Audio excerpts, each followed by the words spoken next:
김현정의 뉴스 쇼.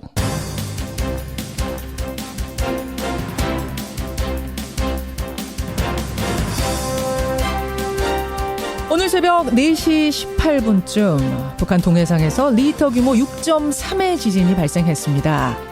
미국 국방부는 일단 초기 징후로 볼 때는 이번 지진이 핵실험은 아니다라고 밝혔습니다. 애청자 여러분 안녕하십니까? 또 도발인가 핵실험인가 걱정을 했다가 그나마 가슴을 쓸어내린 아침입니다.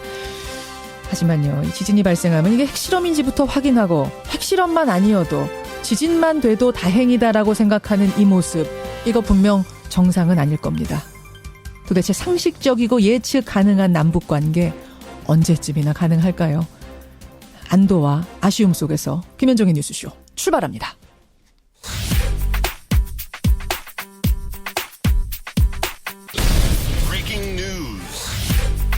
김현정의 뉴스쇼가 주목한 오늘의 포인트, 권민철 기자 나와 있습니다. 어서 오세요, 권 기자. 안녕하세요.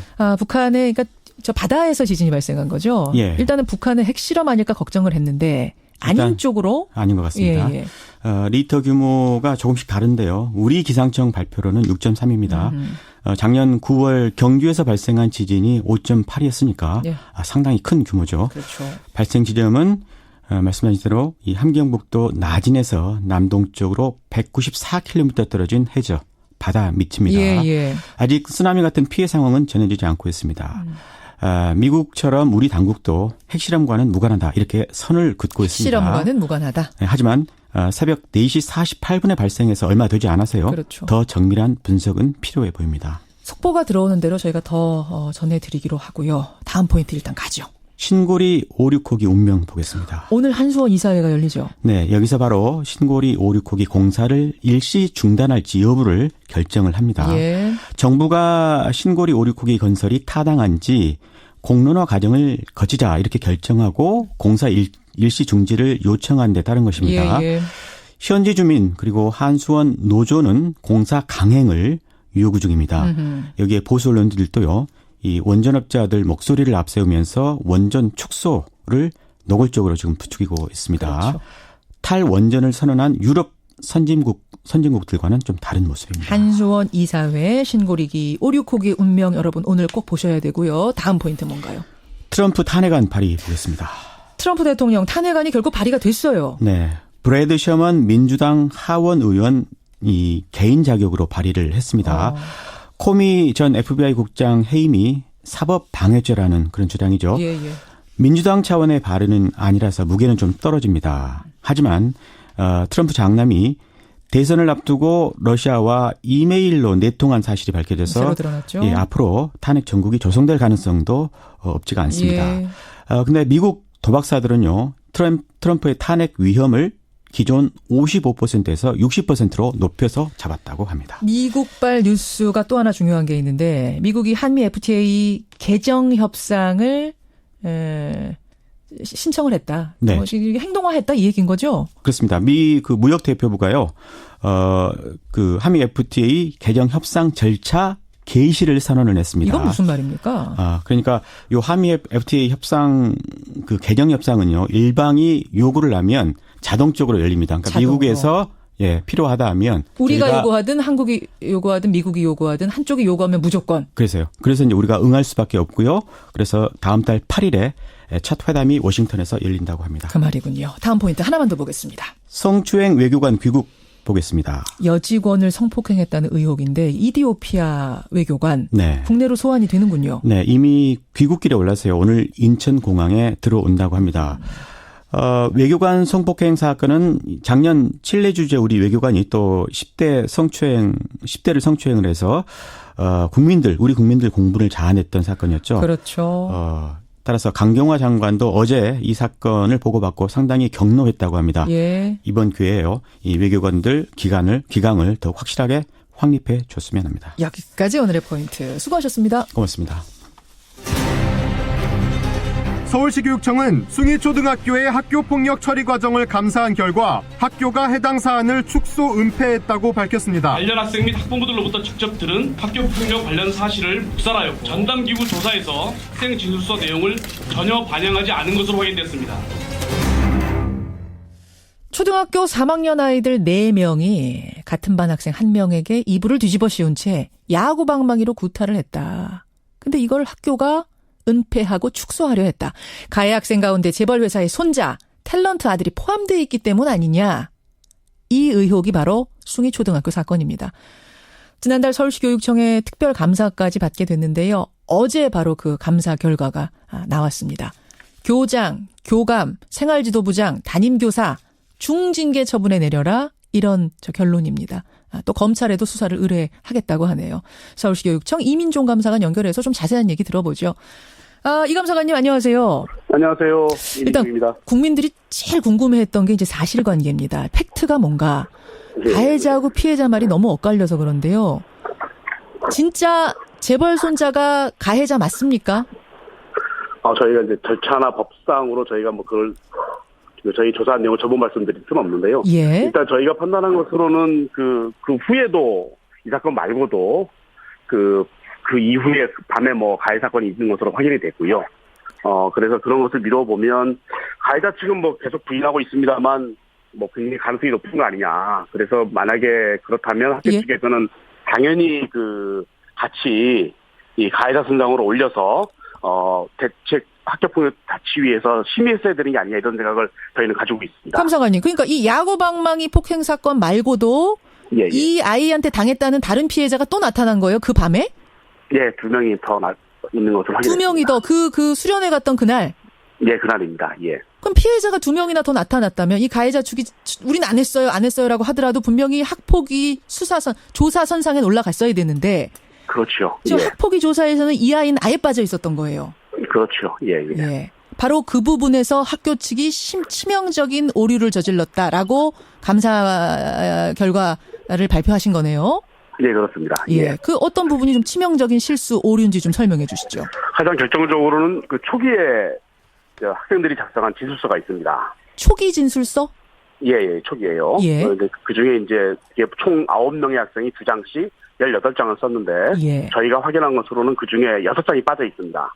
6장은 예. 누가 쓴 겁니까? 그 6장은? 목격자 학생 2명, 그다음에 가해자로 지목된 학생 1명, 이렇게 3명이 쓴 진술서 6장이 빠져 있습니다. 목격자 진술서가 4장이나 거기 들어 있었어요? 예, 그렇습니다. 예, 목격자 진술이란 게 사실 이런 상황에선 제일 중요하잖아요. 예, 그렇습니다. 근데 예. 그게 누락됐다? 예, 아예 빠져 있습니다. 어디에도 없습니까? 그 4장은? 저희 확인한 것은 여기 어디에도 없었고요. 예, 학교 측에서도 뭐 원인은 모르지만 자기네가 받았지만 나중에 없어졌다는 것을 인정을 했습니다. 나중에 없어졌다. 지금 학교 측에서는 이 이제 감사 결과를 듣고 반박을 했는데 이렇게 얘기를 하더군요. 아니, 우리 관리소로 없어진 건 인정하지만 이거는 뭐 공식적인 조사 문건이 아니었다. 어떻게 보세요? 이건 저희 학교에서 뭔가 좀 잘못 얘기하신 거고요. 이런 사건일수록 초기에 조사한 그리고 그 목격자라고 하시는 학생들의 진술이 굉장히 중요합니다. 근데 그거를 이제 뭐 중요하지 않다라거나 뭐 그렇다고 하는 건 학교에서 잘못 얘기한 거죠. 예. 하기는 아이들의 말이라는 게 좀 시간이 바뀔수록 기억이 희미해져서 바뀔 수도 있고 또 뭐 거기 이제 어른들이 개입하기 시작하면 말이 왔다 갔다 할 수 있고. 예, 그런 것이 있기 때문에 특히 초기 얘기가 제일 저희 중요하다고. 제일 중요하죠. 예. 근데 목격자의 진술서가 사라졌다. 어디에도 없다. 예. 거기에 지금 어떤 내용이 들어있었는지는 혹시 아세요? 그 목격자들이 쓴 거엔? 뭐 각각의 뭐 사건의 내용일 텐데 그것까지 저희가 보관할 수가 없었고요. 예. 찾을 수 없었으니까 뭐 하긴 어떤 내용인지. 예. 이제 와서 아이들 말은 바뀌었을 수도 있고. 예. 자, 그런데 그나마 남아있던 12장도 학교폭력위원회에 보고되지 않았다. 이건 또 무슨 말입니까? 이제 정확하게는 그 조사 내용이 이제 자치위 열기 전에 전당기구에 조사를 하게 돼 있는데, 예. 그래서 조사에서 이제 보고하게 돼 있는 거죠, 자치위에. 예. 그 전당기구 조사 과정에서 그게 제대로 전달이 안 됐다는 것을까지도 저희가 확인을 했습니다.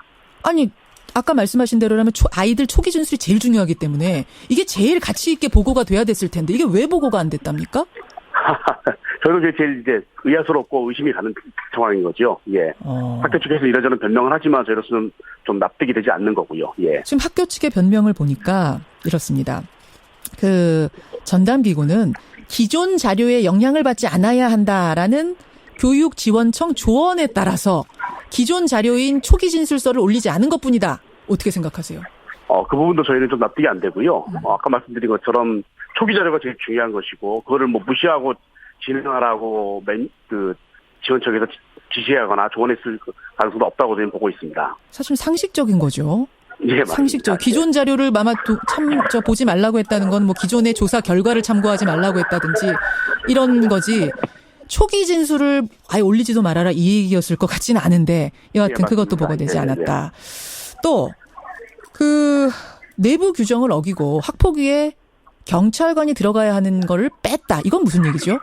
그 초등학교 자체 규정에 예. 그 학교폭력대책자치위원회는 전담 경찰관을 포함시켜서 위원을 구성하게 돼 있는데 그걸 그렇게 있음에도 불구하고 지키지 않은 거죠. 경찰관을 빼고 다른 선생님을 위원으로 참석시켰습니다. 경찰관이 거기 한 명 학폭위에 들어가야 되는 이유는 뭡니까? 이분들이 아무래도 이제 그런 조사에는 제일 잘하시는 분들이고 거꾸로 이 자치위를 구성하는 선생님들이나 일반 학부모님분들은 그런 것에 익숙하지 않은 분들이거든요. 그래서 아무래도 경찰관 분들이 계신 게 도움이 되죠. 사건 확인에 있어서. 수사를 사실 해보신 분들이니까 이런 분이 한 분 들어가기로 돼 있는데 그럼 그 경찰관 빠진 자리에 누가 들어갔습니까? 다른 선생님이 들어간 것으로 확인됐습니다. 선생님이 학부모도 아니고 예, 선생님이 들어가셨어요? 예, 그렇습니다. 예. 이 부분에도 조금 의아스러운 점이 있다고요. 예, 그렇습니다. 어떤 부분입니까? 저희가 확인한 것으로는 그 자치위 내부에서 회의를 할 때 학부모님들 몇 분이 문제를 제기했었던 것으로 알고 있습니다. 그럼에도 불구하고 선생님들 중심으로 해가지고 예 학교에서 원하는 결론을 내리려고 했던 것이 아닌가라는 의문이 있는 거죠. 거기 지금 학폭위에 그럼 선생님 누구 들어가 계셨어요? 지금 그 교감 선생님이 위원장이고 교감 생활지도부장이 위원이자 그 간사로 돼 있고요. 그다음에 아까 말씀드린 경찰관 대신 들어간 교관 한 분 이렇게 들어가 계시죠. 선생님 3분. 전체 몇 명 중에 3분이 선생님이셨던 거예요? 7분 중에 3분입니다. 7명 중에 3명이 선생님. 예, 나머지 4분은 학부모들이시고요. 그러면서 그 학부모들 증언에 따르면 전체적인 분위기가 아무래도 사건에 대해 잘 알고 있는 선생님 위주로 흘러갔다. 그렇죠. 예. 그랬던 거죠. 그 7명 중에 1명이 경찰관이 들어가느냐, 거기에 선생님이 들어가느냐 굉장히 크네요. 아, 그렇습니다. 특히 경찰관분들은 이 학교의 선생님들도 아니고 뭐 당사자도 아니신 분이니까 객관적으로 전문성이나 객관성을 가지고 계신 분이죠. 알겠습니다. 여기서 고의적으로 뺀 건 아니냐. 지금 이제 이런 의심을 하시는 거고. 그래요. 검찰에까지 수사를 의뢰하셨는데 지금 뭐 청취자 문자도 들어옵니다만 그 야구 방망이가 진짜로 딱딱한 그런 야구 방망이라는 게 이제 피해자 측 주장이었고 아니다. 통통 소리 나는 그 속이 빈 플라스틱 장난감 야구 방망이였다. 별로 아프지 않은 거다라는 게 피해자 측 주장이었거든요. 예. 이건 좀 확인해 보셨어요? 어제 저희가 그 공개를 했었는데요. 그건 이제 원래 제대로 된 경기용 야구 방망이는 분명히 아니고요. 경기용 야구 방망이는 아니다. 예, 분명히 아니고 플라스틱으로 돼 있고 겉에 이제 그 스펀지가 쌓인 그런 야구 방망이입니다. 예, 그럼 속이 통통 빈 그런 거예요? 속까지 저희가 확인해 보진 않았고요. 그 보통 생각하시는 장난감 야구 방망이하고는 좀 다른 것 같습니다. 장난감. 우리 유아들이 쓰는 그러니까 맞아도 안 아픈 거 있잖아요. 통통 벼서. 그런 야구 방망이 그거하고 또 다릅니다. 예. 그것과 단단한 야구 방망이 맞습니까? 플라스틱으로 돼 있고 스펀지로 돼 있다. 예. 단단하다는 표현을 어떻게 말씀드릴지 모르겠네요. 이거 이렇게 때렸을 때 아픈 야구 방망이냐는 거죠.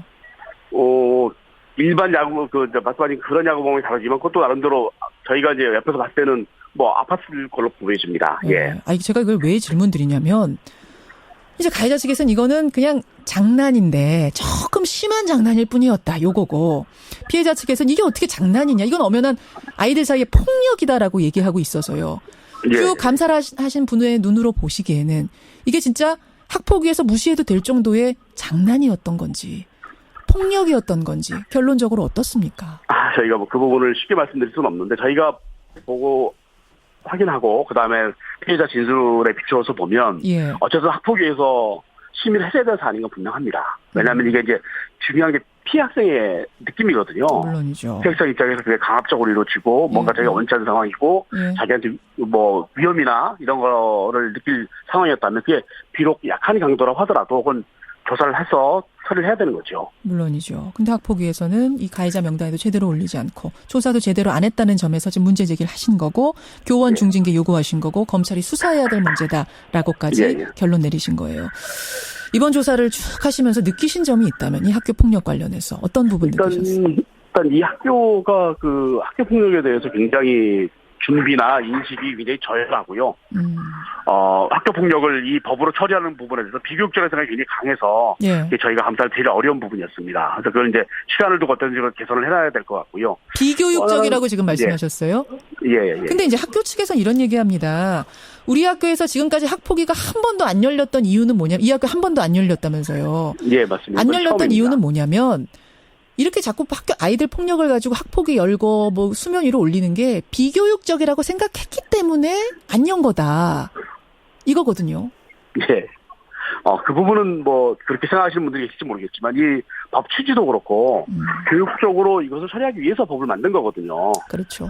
이거를 유야무야하거나 이렇게 할 경우에 생기는 문제들도 있고 그렇다고 일방적이 아닌 객관적인 차원을 처리하기 위해서 만든 것이기 때문에 예. 학교 측에 지나치게 좀 편파적인 생각이죠. 학교 예. 측에서 오히려 쉬쉬하고 좋은 게 좋은 거다. 피해자가 참아라. 이거 장난이다. 이러고 넘어가는 게 더 비교육적인 거 아닌가 이런 생각이. 맞습니다. 예, 그런 측면에서 이제 그걸 막기 위해서 법을 만든 거고 법에 따라 처리를 하도록 돼 있는 거죠. 그렇죠. 예, 그런 면에서 인식부터 좀 개선되어야 되는 게 아닌가라고 느끼셨단 예, 그렇습니다. 말씀이에요. 예, 이제 검찰로 아마 수사가 좀 넘어갈 것 같습니다. 더 정확한 수사 결과 기대해 보도록 하고요. 고생 많이 하셨습니다. 고맙습니다. 예, 고맙습니다. 예, 숭이초등학교 사건 참여하셨던 분이세요. 서울시교육청 이민종 감사관이었습니다.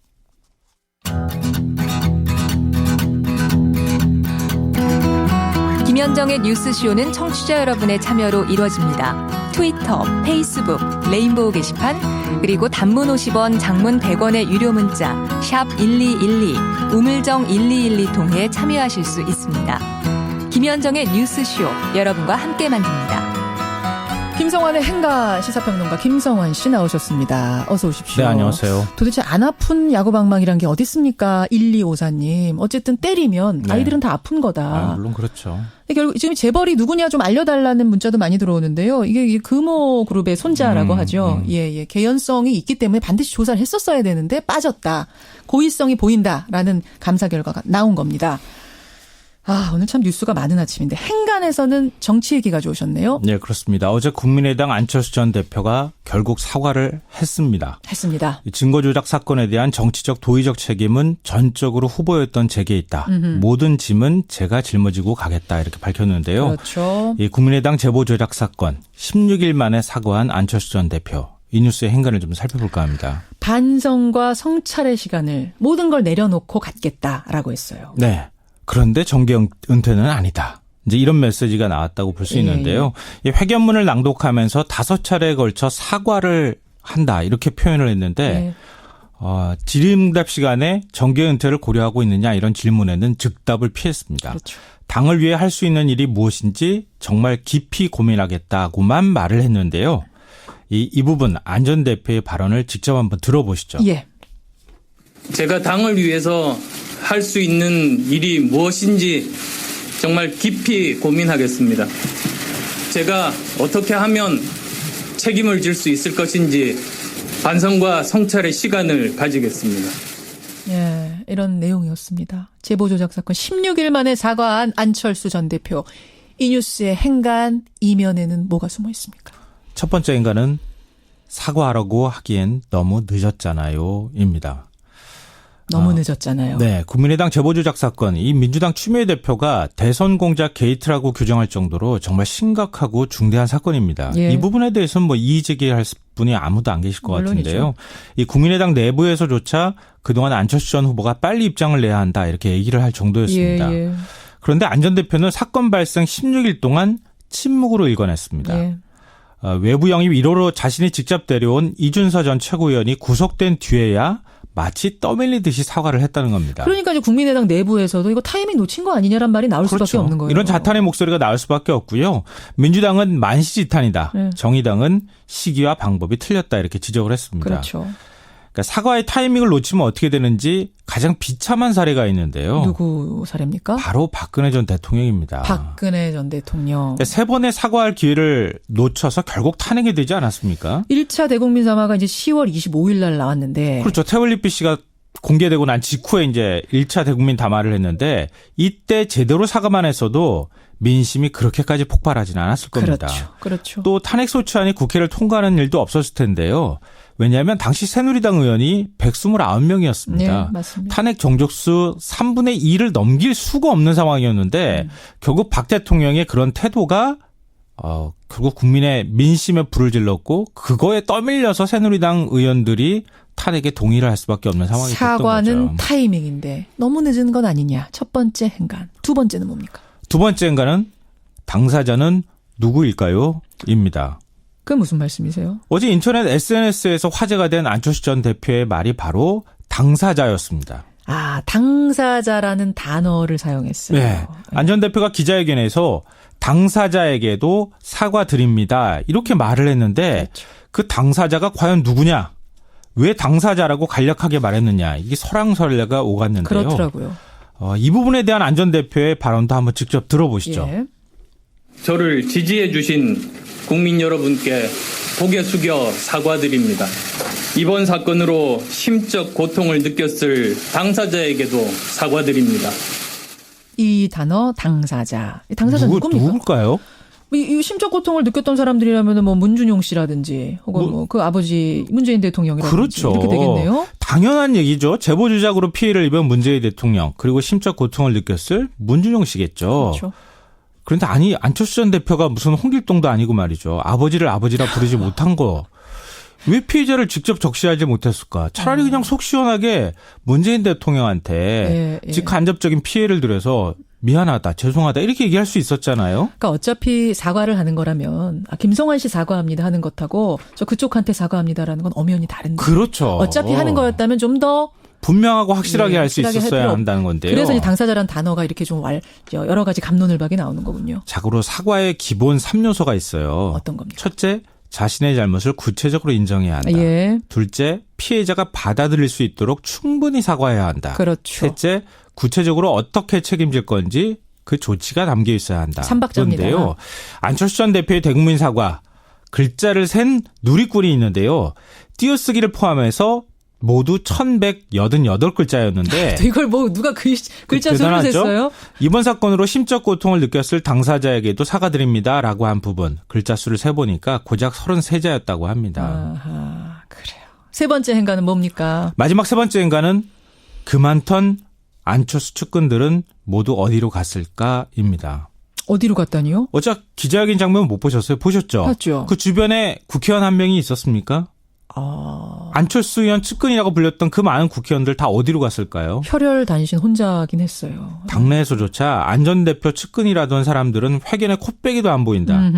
이제 와서 당의 책임을 떠넘기고 있다. 이런 불만의 목소리가 터져나왔는데요. 어떻게 보면 이게 지금 안철수 전 대표 현실 아닙니까? 맞아요. 그걸 보여준다는 건데요. 그렇죠. 측근도 다 흩어졌죠. 예. 이미 당대표도 아니죠. 예. 대선 후보도 아니고 국회의원도 아닙니다. 국회의원도 아니죠. 더군다나 국민의당 지지율은 지금 5%도 안 나옵니다.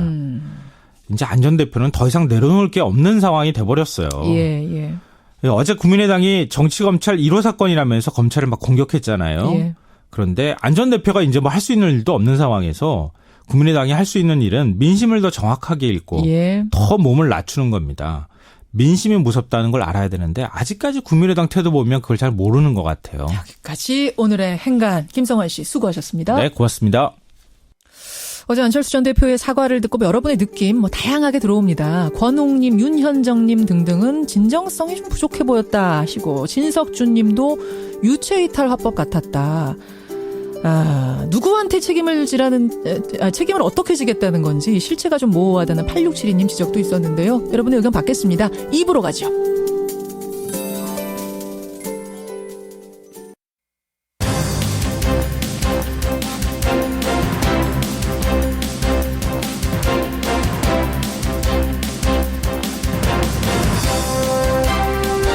뉴스쇼 2부 출발합니다. 오늘 새벽에 북한 동해상에서 있었던 리히터 규모 6 정도의 이 지진 추가적인 내용이 조금씩 나오고 있군요.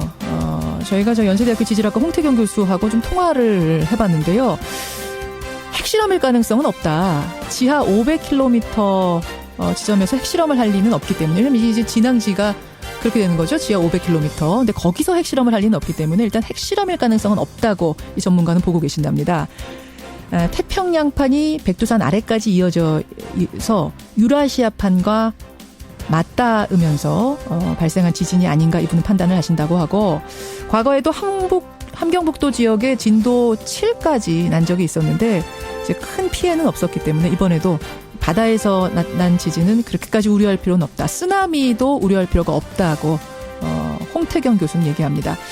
크게는 불의고리 영향권이긴 한데 이게 지난번 그 경주 지진하고의 연관성, 일 가능성, 요거는 아직 단정하긴 이르다. 그러니까 이 지진이라는 게 한번 발생하기 시작하면은 계속 벌어지죠. 그때 그 경주 지진과 이번 지진이 연관됐을 가능성, 요거는 좀 조사를 해봐야 된다. 단정하기 어렵다. 이런 내용들 나오고 있습니다. 사실은 핵실험이라고 새벽에 생각하는 사람들이 많았습니다. 예, 북한의 동해상에서 지진이 났다니까. 또 규모가 6이라니까 이건 뭐 핵실험 정도 아니겠느냐 했는데 이거 뭐 다행이라고 해야 되나요? 뭐라고 해야 되나요? 어쨌든 지진이니까 다행은 아니죠. 예. 핵실험은 아닌 것으로 자연 지진인 것으로 미 국방부도 밝히고 있고 우리 측에서도 우리 정부에서도 일단 자연 지진 쪽에 가깝다. 전문가들도 자연 지진일 가능성이 높다라고 나오고 있다는 점 여러분께 알려드립니다. 자, 김현정의 뉴스쇼 2부. 오늘 2부에서는 국정원 개혁위원회가 13개 적폐 청산할 내용들을 놓고 조사를 시작하기로 했죠. 참 궁금한 게 많은데요. 국정원 개혁위의 위원장 방송 첫 출연입니다. 잠시 후에 직접 만나보죠. 그리고 우정사업본부가 만들기로 했던 그 박정희 탄생 100주년 기념우표 여러분 기억하시죠? 저희 훅뉴스에서도 문제 제기를 한번 한 적이 있었는데 어제 결국은 없던 일로 안 만들길로 최종 결정을 했습니다. 그러자 남유진 구미시장이 이게 무슨 말이냐. 이대로 물러서지 않겠다라면서 1인 시위까지 했습니다. 예, 지금 구미시의 입장은 뭔지 남유진 시장에게 반론과 함께 여러분도 질문 보내주세요.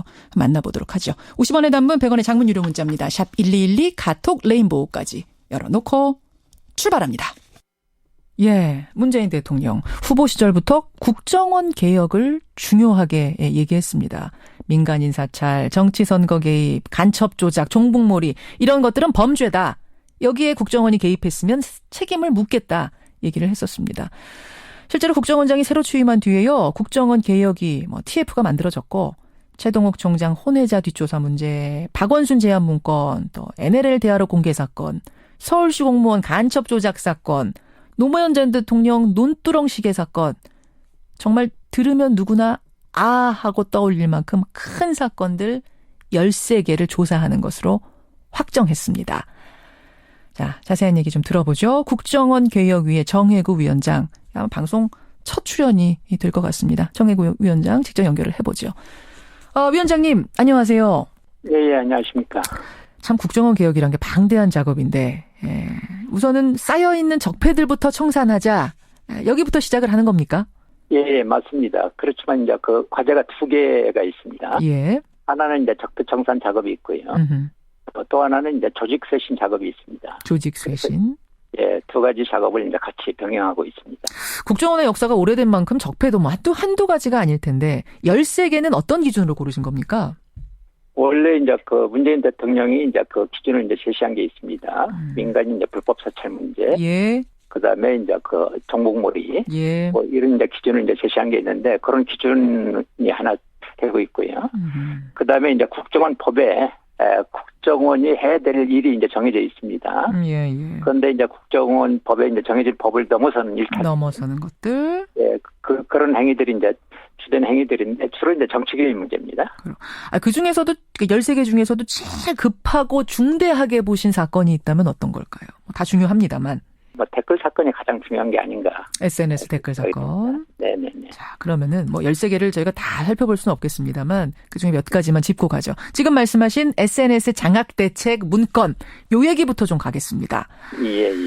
2011년에 국정원이 이 야당 정치인들의 동향도 살피고 SNS 장악 대책이라는 문건 같은 것도 만들어서 청와대에 보고를 했다. 이런 문건이 나온 거예요. 예. 공개된 문서들을 보면 상당히 방대한데 이게 과연 국정원 심리전단 차원에서 쓸 수 있는 문서인가? 그러니까 일개 팀에 의해서 작성될 수준인가? 이거 어떻게 보세요? 그 SNS 이제 장학대책 이 문건은 저희들이 이제 13개 그 발표한 내용 중에 들어가 있는 것은 아니고요. 왜 그런가 하면 이제 최근에 세계일보 쪽에서 이제 새로운 자료를 가지고 보도를 시작했습니다. 예. 그래서 이 문제도 뭐 저희들이 이제 검토를 해서 조사 대상으로 이제 포함시켜야 될 것 같은데요. 전에 이제 댓글 사건에서 얘기했던 심리전단 차원에서 나온 건지 그렇지 않으면 다른 차원에서 나온 건지는 저희들이 그 내용을 이제 살펴봐야 알 수가 있습니다. 예. 지금 이제 세계일보에서 이제 발표한 13개 문건 정도가 이제 발표되고 있는 것 같은데. 예. 그 이외에도 한 715건의 어떤 문건이 별도로 있는 것 같습니다. 그것은 아마 검찰에서 가지고 있는 것 같은데 그 내용이 어떻게 나올지는 아직 모르겠습니다. 검찰이 가지고 있는 715건의 문건이 더 있다고요? 국정원이 만들어서 청와대에 보고한. 예. 거기에 담겨 있는 내용은 뭐 야당 정치인들 동향, 또 어떻게 하면은 다음 정권 잡을 수 있겠다, 뭐 이런 것들입니까? 분석들? 그것은 원래 이제 그 청와대에 있던 이제 그 행정관이 빼돌린 그 문서였던 것 같아요. 그렇죠. 예. 받아가지고 이제 빼돌린 문서였는데, 예. 그 문서가 이제 검찰에 압수가 됐는데, 검찰에서는 이제 그 내용을 밝히지는 않고, 그 당시 그 행정관을 대통령 기록물법 위반으로 그렇게 조사만 하고 이제 끝냈습니다. 예. 근데 이번에 이제 세계일보에서 일본을 발표하고 있기 때문에 그 나머지 이제 발표되지 않은 문건들이 어떤 내용을 가지고 있는지는 아직 확인되지 않은 상태입니다. 뭐 이제 그 차차 확인을 해봐야 될 문제긴 합니다만 지금 보면은 예를 들어서 우상호 의원의 발언을 다 이제 적고 있단 말입니다. 이런 식으로 해서 이런 식으로 해야 된다. 뭐 이런 것들을 이거는 도청으로 이루어지지 않는 한 얻을 수 없는 발언이 아니냐 이런 얘기들 나와요. 그러니까 이게 단순히 심리전단, 그러니까 트위터 댓글 달고 페이스북 댓글 다는 이런 심리전단 팀에서 커버할 수 있는 영역이 아니다. 결국 국정원 국내팀이 좀 더 넓게 움직였고 이거는 국정원 윗선의 지시 없이는 힘들었을 거고 또 그게 청와대로 보고된 걸 보면 청와대의 지시까지도 있었던 게 아니냐. 제가 볼 때는 이제 국정원에서 생산된 것은 이제 그 서훈 원장이 확인을 했고요. 예. 그 내용이 아마 이제 청와대로 이제 들어가서 그 정무수석이 아마 본 것 같아요. 그렇죠. 근데 그 위에까지 대통령까지 올라갔는지 그 부분은 뭐 저희들이 그 내용을 면밀히 조사해봐야 알 수 있을 것 같습니다. 정무수석까지만 보고 그친 것인지 혹은 그게 대통령까지? 이제 그 행정관이 정무수석의 그 내용을 전달했다는 것까지만 나오고 있습니다. 그렇죠. 예. 근데 이게 과연 이제 국정원이 자발적으로 충성해서 자기들이 이런 걸 만들어서 혹은 도청을 해서 청와대에 올린 건지 아니면 청와대에서 뭐 정무수석이 됐든 대통령이 됐든 어떤 오더가 내려간 건지 이 부분도 조사를 해봐야겠죠? 예. 그 부분은 조사를 안 했기 때문에 알 수는 없습니다만 조사를 해봐야 됩니다. 해봐야 되겠죠. 네네. 만약 국정원이 작성한 이런 문건들이 정권의 지시로 만들어진 거라면 청와대 지시로 만들어진 거라면 이게 이제 이명박의 청와대가 정권 재창출을 위해서 국정원을 동원했다는 얘기가 되는 거고 그렇게 될 경우에 상당히 이게 큰 문제로 비화되는 거 아니겠습니까? 중대한 불법. 예. 이게 국정원이 자발적으로 그렇게 한 것인지 아니면 이제 청와대 쪽에서 어떤 지시가 있어서 그렇게 한 건지는 지금 뭐 알 수가 없습니다. 그렇지만 그것이 어떤 뭐 생산됐던 이제 경로가 좀 밝혀지면 이 문제가 어떤 의미를 가지고 있는지 그것이 아마 드러날 것 같습니다. 그 부분의 불법 사안이 확인이 되면 이게 검찰 수사로 이어질 수밖에 없겠군요. 예. 저희들이 이제 국정원에서는 이제 조사를 하는 것이고요. 예. 감찰실에서 이제 조사를 하고 그 문제가 뭐 중대한 입법 사안 같은 게 있으면 아마 이제 그것은 검찰로 넘어가리라 생각이 듭니다. 그러면은 뭐 국정원이든 검찰이든 지금 개혁에 대한 의지, 성역 없이 수사하겠다 이 의지가 분명하니까 상황에 따라서는 이명박 전 대통령도 수사받을 가능성 뭐 아주 배제를 못 하겠는데요. 예, 그 부분은 뭐 내용을 보고 내용이 파악되는 대로 뭐 결정될 문제라고 생각이 드는데 아직은 알 수가 없습니다. 알겠습니다. 근데 이제 이렇게 조사를 하겠다, 뭐 검찰 수사까지도 의뢰하겠다 이런 얘기들이 나오니까 이명박 전 대통령 측은 아니 이미 검찰이 수사 끝내고 지금 원세훈 국정원장은 재판까지 받고 있는 사안인데 왜 마무리가 다 된 사안을 다시 끄집어내느냐, 옛날 일을 왜 이제 와서 묻느냐 이렇게 얘기를 하고요. 마무리가 다 된 게 아닙니다. 왜냐하면 이 문건들은 월요일 날에 세계일보에서 이제 보도가 되고 있기 때문에 이 문제는 이제 시작인 것입니다. 이제 시작일 뿐이다. 예. 근데 검찰이 이걸 가지고 있었는데 하기는 이걸 지금 수사의 과정에 참고 안 했다면은 이거는 재판도 잘못되는 거 아닙니까? 글쎄 모르겠어요. 왜 그 당시에 이제 검찰에서 그 내용을 봤을 텐데 왜 그 문제를 내용을 이제 거론치 않고 단지 그 행정관이 청와대에서 문건을 유출한 문제만 처벌을 했어요. 그러니까요. 유출 문제만. 왜 그런지 알 수가 없습니다. 그럼에도 불구하고 홍준표 대표는 이런 말도 했습니다. 우리나라 국정원이 언제 검찰 위에 있었느냐. 그러니까 검찰이 수사 끝낸 사안을 가지고 국정원이 다시 수사한다는 거는 이거는 말도 안 되는 이야기다. 어떻게 생각하세요?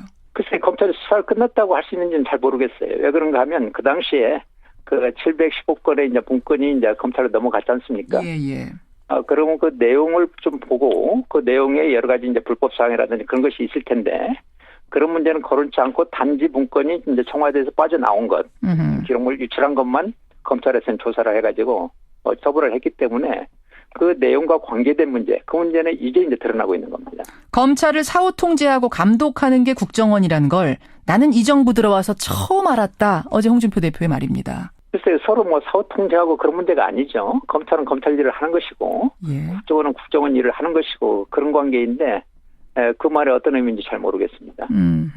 알겠습니다. 이거는 뭐 국정원이 해야 될 일을 마땅히 하는 것일 뿐이다. 예. 뭐 사후 통제 이런 이야기로 얘기할 수 없다. 또 마무리가 된 사안도 분명히 아니지 않느냐. 지금 새로운 것들이 나오고 있는데 이 말씀이세요. 예, 그렇습니다. 다른 사안으로 좀 가보죠. 그 노무현 전 대통령의 논두렁 시계 사건 이것도 조사 대상이 되는 건데. 네, 조사 대상에 들어가 있습니다. 어떤 부분을 들여다보시는 겁니까? 그 당시 논두렁 시계 문제에 대해서 이제 국정원 쪽에서 이제 버티렸다는 그런 얘기가 있지 않습니까? 그렇죠. 그래서 이제 그런 문제 때문에 조사 대상에 이제 포함이 된 것입니다. 국정원에서 퍼뜨렸다는 소문도 있습니다만 사실은 이제 검찰에서 다 수사를 했던 거기 때문에 검찰을 통해서 흘러나갔을 가능성이 더 큰 건 아닌가요? 그 당시 이제 검찰에서 그 얘기는 이제 흘러나갔는데 국정원에서 소문을 이제 퍼뜨렸다는 얘기가 검찰의 입을 통해서 나왔죠. 흘러나간 건 검찰일지 모르지만 소문 퍼뜨린 거는 국정원 아니냐? 예, 그렇습니다. 이거는 어떤 식으로 조사가 가능할까요? 소문을 어떻게 냈느냐? 저희들이 일단은 국정원에 이제 감찰실이 있습니다. 예. 감찰실에서 이제 조사팀을 이제 구성을 해가지고 그 13개 사건에 대해서 이제 조사를 지금 합니다. 예. 그래서 이제 국정원 내부에 있는 어떤 기록이라든지 그런 것을 면밀히 살피는 그런 조사가 되고 그 다음에 일부 이제 조사 자료에 대해서는 검찰에 대해서 자료 신청을 했다고 그렇게 얘기를 들었습니다. 왜 이 사건을 특히 주목하세요? 저희들이 얘기하는 것은 특정하게 일정하게 이제 정치 개입한 문제 있지 않습니까? 예. 그런 문제에 대해서는 뭐 조사 대상에 뭐 객관적으로 봐서 그런 기준에 의해서 포함을 시킨 거죠. 알겠습니다. 근데 이제 당장 나오는 반론이 뭐냐면 이거 정치 보복 아니냐? 어떻게 생각하세요? 자꾸 야당이라든지 그런 쪽에서는 정치 보복이라고 그렇게 얘기를 하는데 저희들이 하는 것은 전혀 그런 의도가 아닙니다. 그동안 오랫동안 국정원이 여러 가지 문제가 많았지 않습니까? 그렇죠. 그 많았기 때문에 그런 문제들을 이제 근절을 시켜야 돼요. 털고 가자. 예, 근절을 시키고 국정원은 다시는 이런 일을 할 수 없도록 만드는 그런 차원에서 저희들이 이제 하고 있습니다. 예. 그래서 어떻게 보면 국정원이 제대로 자리를 잡고 과거처럼 나쁜 짓을 하지 않는 그런 의도에서 저희들이 이제 작업을 하고 있는데 이것을 자꾸 정치 보복이라든지 이런 식으로 해서 정쟁화시키는 것은 저는 그렇게 하면 이것은 어떻게 보면 국정원의 조사를 방해하는 것이라고 볼 수도 있습니다. 정쟁의 문제가 아닙니다. 자꾸 정쟁화 이렇게 뭐 여야당의 어떤 정치 보복이라든지 이런 식으로 자꾸 물타기를 해가지고 국정원의 어떤 개혁을 이것을 뭔가 이게 뭐 정치적 의무가 있는 것처럼 그런 식으로 말하는 것은 사태의 본질을 굉장히 흐리는 것입니다. 흐리는 물타기다. 근데 조사가 필요하면 특검이나 뭐 이런 걸 통해서 해야지 왜 국정원 TF가 하느냐? 이거에 대해서는 뭐라고 답하시겠어요? 특검이라든지 검찰이라든지 이런 쪽에서는 국정원 안을 제대로 들어볼 수가 없습니다. 그건 무슨 말씀이십니까? 이제 정보기관이기 때문에 여러 가지 이제 제한들이 있습니다. 그래서 일단은 이제 그 감찰실에서 국정원 감찰실에서 조사를 하는데 지금 감찰실장이 밖에서 들어왔습니다. 예, 외부인이에요. 예, 밖에서 들어와가지고 또 검사 3명이 파견돼 있습니다. 예, 그 사람들이 들어와서 1차적으로 그 내부의 어떤 기록 같은 게 있지 않습니까? 그렇죠. 그런 걸 가지고 이제 조사를 하고 그 조사가 밝혀진 속에서 문제가 있는 것은 검찰에 이게 이제 수사 의뢰를 이제 할 겁니다. 예. 조사가 이루어지고 나면 이거 결과는 어떤 방식으로 공개가 됩니까? 지금 저희들이 이제 결정한 것은 뭐 조사가 뭐 13건이나 있기 때문에 어떤 사건은 좀 빨리 끝나고 어떤 사건은 좀 오래 걸릴 수도 있는 것 같아요. 그래요. 첫 결과는 언제쯤 예상하세요, 위원장님? 글쎄요, 빨리 되는 것은 바로 이제 발표하기로 했고 13개의 사건에 대해서 저희들이 계획은 적어도 올해 안에는 다 마무리 짓는다. 네, 그렇게 얘기를 하고 있습니다. 공개하는 방식은?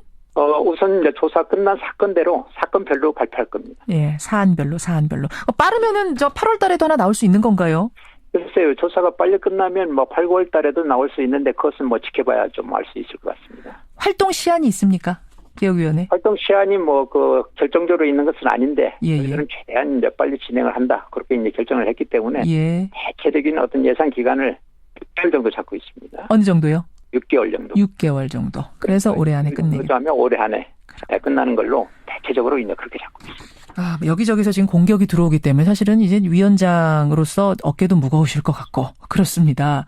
국정원 개혁이 성공하려면 뭐가 꼭 필요하다고 생각하세요? 국민들께 당부하고 싶은 말씀이 될 수도 있겠습니다. 예. 국정원 개혁이 성공하려면 국민들의 어떤 그 관심이 필요한 것 같아요. 국민들의 관심 속에서 이것을 특히 제가 이제 걱정하는 것은 여야 관계 속에서 그렇다면 또 뭐 언론 보도 속에서 이걸 자꾸 정쟁화시키고 예. 또 하나는 선정주의적으로 보도를 좀 안 했으면 좋겠어요. 선정적으로요? 예. 예를 들면 어떤 식이요? 뭐 예를 들어서 아까 이제 그 노무현 대통령이 논두렁 시계 같은 거 있지 않습니까? 예. 그런 것을 선정적으로 이제 발표를 하게 되면 국민들이 어떻게 생각하는가 하면 이건 뭐 정치 보복을 위해서 있는 게 아니냐 그렇게 생각할 수가 있어요. 그래서 저희들이 13건이나 어떻게 보면 그동안 의혹이 제기됐던 문제들을 거의 다 조사를 합니다. 예. 그래서 그런 조사에 대해서 그 언론들이 이렇게 제대로 좀 보도를 해줬으면 좋겠습니다. 너무 선정적으로 하시지 말고요. 그래서 이제 그런 것들이 국정원 조사에서 가장 중요한 사안이 아닌가 그렇게 보고 있습니다. 논두렁 시계 때는 사실은 그 당시에도 굉장히 선정적으로 보도가 돼서 문제였던 건데 이번에 다시 조사하는 걸 또 선정적으로 보도하는 이런 우를 범하지는 말아달라는 당부. 그렇습니다. 마지막으로 확실하게 질문 드릴 부분은 성역 없이 수사하시는 거죠? 맞습니다. 그게 전 대통령과 연루된 뭐 의혹이 조금이라도 있다면 전 대통령도 못 부를 이유는 없는 거죠? 그 정도 각오 있으신 거죠? 그렇습니다. 이번에는 완전히 국정원 개혁이 저희들은 마지막 개혁이라는 마음가짐으로 임하고 있습니다. 예. 믿어보겠습니다. 위원장님 잘 해주시길 부탁드립니다. 예, 고맙습니다. 국정원 개혁위의 위원장 정혜구 위원장이었습니다. 음향 뉴스 현장. 폭염특보가요 전국 대부분 지역에 발효가 됐습니다. 대구 36도, 강릉 35도, 서울도 32도. 이러자 에어컨 기사님들 정말 바빠지셨습니다. 에어컨 설치하랴 수리하랴 밥 먹을 새도 없다는데요. 안전까지 위협받으면서 고공에 매달려 있느니 에어컨 기사의 하루 따라가 봤습니다.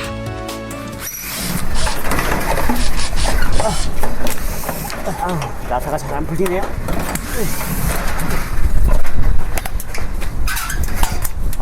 감사합니다. 네, 잘 마실게요. 제가 안 그래도 땀이 많은데 상대적으로 땀이 더 많이 나요.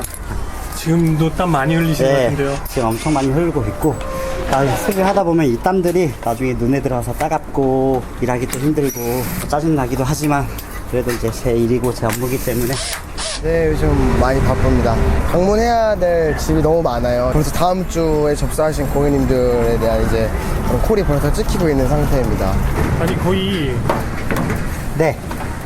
베란다 창문에 매달려서 일을 하시나요? 네네. 어쩔 수 없이 실외기가 밖에 있기 때문에 매달릴 수밖에 없는 상황입니다. 그래서 이럴 때 좀 무섭긴 한데 되도록이면 밑을 안 보고 수리를 하려고 합니다. 익숙해질래야 익숙해질 수 없는 높이죠. 실외기 교체 작업을 하던 근로자 2명이 10m 아래로 떨어져 한 명이 숨지고 한 명이 크게 다쳤습니다. 그 뒤로는 하여튼 난간대를 잡고 흔들어 보게 됐어요. 올라갈 때마다 무서워요.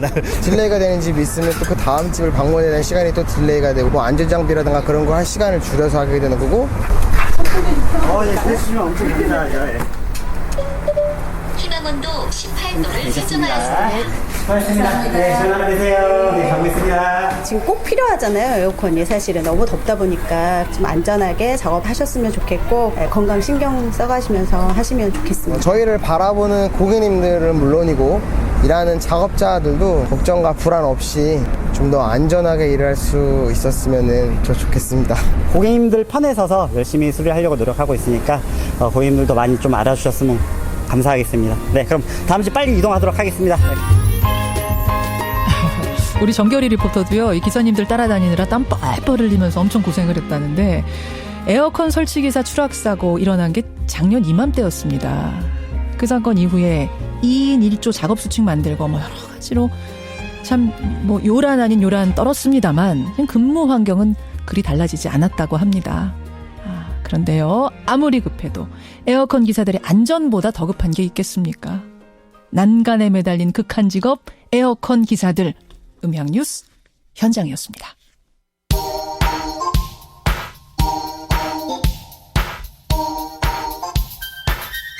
김현정의 뉴스쇼 CBS 라디오와 함께하고 계십니다. 저는 퇴근길 시사잡기 정관용입니다.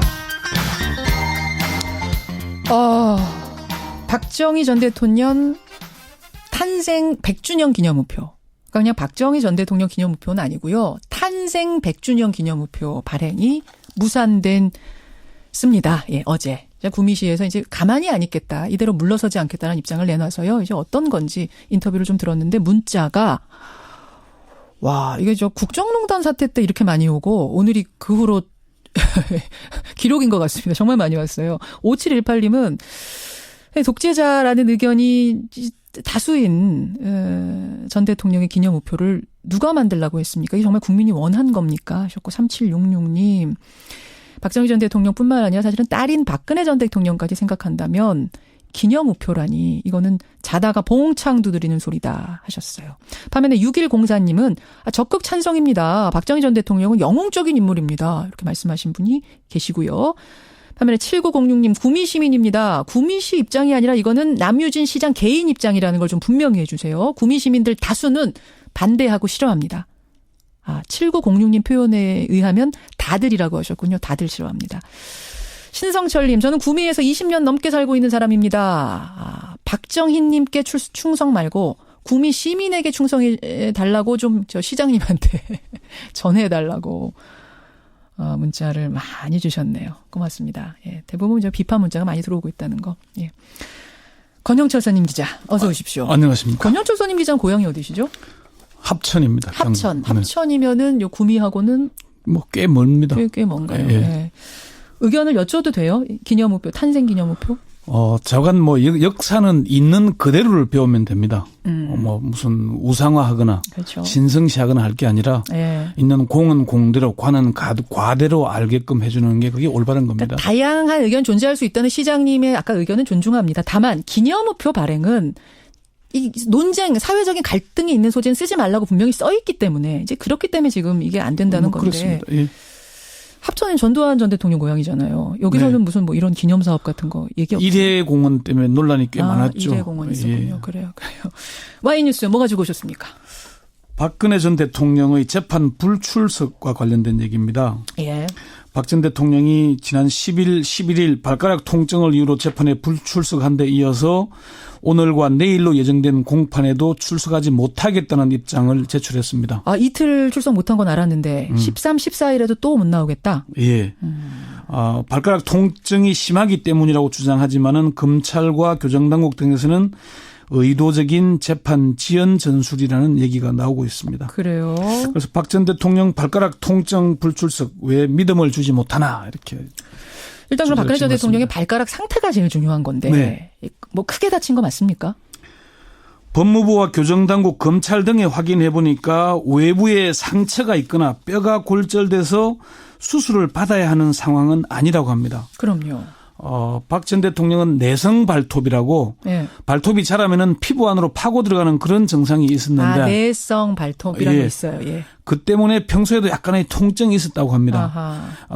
그런데다 최근 화장실로 들어가는 쪽 문턱에 발가락이 부딪히면서 통증이 심해졌다는 겁니다. 그러니까 원래 내성 발톱이었는데 또 발에 문에다 발을 찧으면서 문턱에 찧은 거예요, 친 거예요.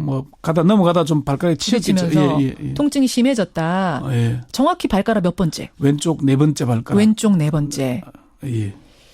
이 변호인들 얘기로는 인대에 손상이 있다거나 상태가 심해져서 거동이 불편하다 이런 얘기도 나왔는데 그 정도는 아닙니까? 변호인들의 얘기로는 그렇죠. 유영아 변호사는 구칠소 의무과에서 진료한 결과 인대 쪽에 손상이 있는 것으로 들었다. 최명성 변호사는 상태가 심해져서 거동 자체가 상당히 불편한 상황이다 이렇게 얘기를 했죠. 구치소 의무실에서 치료를 받은 건 맞고요. 그렇지만 구치소 쪽에서는 아프다고 하니 그런 줄 안다거나 외견상 중대한 상처가 있거나 당장 수술을 해야 할 상황은 아니다 이렇게 얘기를 합니다. 아니 잠깐만요. 구치소에서는 아프다고 하니 그런 줄 안다 이게 무슨 말이에요? 본인이 아프다니까 아픈 걸로 아는 것이지 그래요. 아니 이건 제대로 근데 의료진한테 외부 의료진이라든지 정확하게 진료를 받아보면 알 수 있는 걸 텐데 그렇게까지는 안 가는 거예요. 그러니까 일상 구치소 생활에서는 크게 지장이 없다라고 제가 확인을 했고요. 알겠습니다. 그러면은 재판에 못 나올 정도냐 아니냐 이게 핵심일 텐데 어떻게 되는 거예요? 외견상 보기에는 그렇다고 합니다. 사실 일반인들이 발가락이 아프다는 이유로 재판에 불출석한다면 그게 용납이 되겠습니까? 그러니까요. 어제 손수호 변호사가 발가락이 2개나 아픈데도 휠체어 안 타고 방송에 출연했다고 얘기했죠. 재판정에 그분이 저 뭡니까? 이름 까먹었네. 족저근막염 이걸 알고 있는데도 나 방송 나왔다 이랬어요. 그러니까 교정당국 관계자와 검찰 관계자에 확인하니까 외부로 보이는 상처는 없다. 발가락이 아프고 신발을 신기가 곤란하다고 이렇게 전했습니다. 그리고 수감 생활에는 별다른 불편도 없고 식사나 이런 것도 전혀 문제가 없다고 합니다. 그래요. 박 전 대통령이 재판정에 출두할 때 사복을 입지 않습니까? 그러니까 정장 구두를 신는데 여름철이니까 사실 샌들이나 그런 걸 신으면 별 불편하지 않을 텐데 품위 유지상 그런 선택은 하지 않을 걸로 보인다고 얘기를 했습니다. 그러면 일반인들이라면 중요한 재판이라면 뭐 본인이 일단은 다 나오고요. 그렇지 않다면 강제로라도 구인시키지 않습니까? 그렇죠. 형사소송법에는 피고인이 출석을 거부했을 경우에 예외적으로 교도관이 데리고 나갈 수 있다고 규정을 하고 있죠. 강제 규정이겠죠. 그렇죠. 그렇지만 교정당국이나 검찰에서는 강제로 재판에 출석하도록 하기는 어렵다는 입장입니다. 교정당국의 한 관계자는 재판 출석은 본인 선택이니까 강요할 수 없다면서 강제적인 조치, 이게 뭐 체포영장이나 구인장이나 이런 게 있다고 하더라도 본인이 나가지 않겠다고 하면은 강제로 재판에 내보내기는 어렵다고 얘기했고요. 강제로는 못한다. 검찰의 한 고위 관계자도 좀 더 두고 볼 예정이다. 그래도 전직 대통령인데 너무 매몰차게 하는 것도 그렇고 이렇게 얘기를 했습니다. 그러니까 강제 조치하기는 좀 아직은 좀 중요한 사건인 건 맞고 그래서 이 정도 사안이라면 이제 불러야 되는 것도 맞지만 전직 대통령인데 너무 매몰차게는 또 못하지 않겠느냐. 그래서 강제 구인 이번 일주일 4번 빠지는 거니까 좀 더 상황을 두고 보겠다 이런 취지인 거죠. 자, 오늘의 와이뉴스 주제. 박 전 대통령은 왜 재판에 출석하지 않는 걸까? 종합적으로 1, 2, 3 분석해 보셨습니까? 첫 번째는 이재용 삼성전자 부회장과 법정에서 만나는 걸 기피하고 싶었을 것이라는 분석입니다. 이건 지금 내심을 좀 분석해 보신 거죠? 네, 그러니까 지금 3차례 독대를 했고 그 독대 과정에서 어떤 얘기들이 오고 갔는지를 두고 뇌물이냐 아니냐 이런 공방을 벌이고 있지 않습니까? 그렇죠.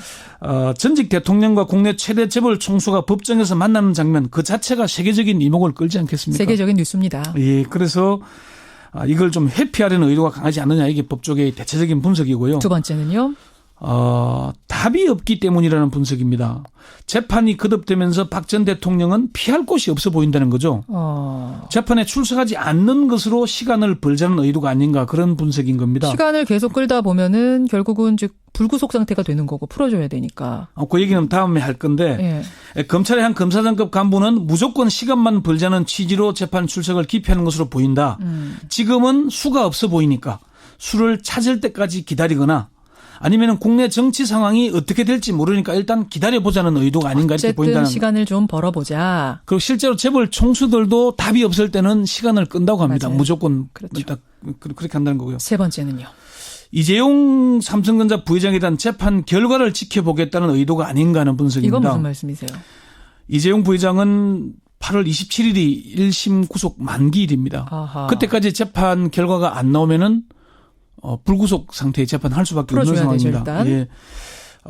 뇌물 공여가 인정된다면은 뇌물 수수는 빼도 박도 못하는 상황인 거죠. 그렇죠. 그래서 요걸 좀 기다려보자는 게 아닌가 하는 거고요. 네 번째는 계속해서 무리한 전략을 펴고 있는데 그 연장선상으로 보인다는 분석입니다. 그러니까 국정농 탄핵되기 전에도 사실은 굉장히 좀 무리한 것들이 좀 있었잖아요. 무리한 전략. 그것의 연장선상. 예, 그렇지만 사실 매번 배란끝 전술 같은 걸 펴고 있잖아요. 맞아요. 그런데 결과는 항상 최악이었죠. 안 좋았죠. 검찰과 특검의 조사를 기피했고 헌재에도 출석하지 않았지만은 탄핵으로 파면됐죠.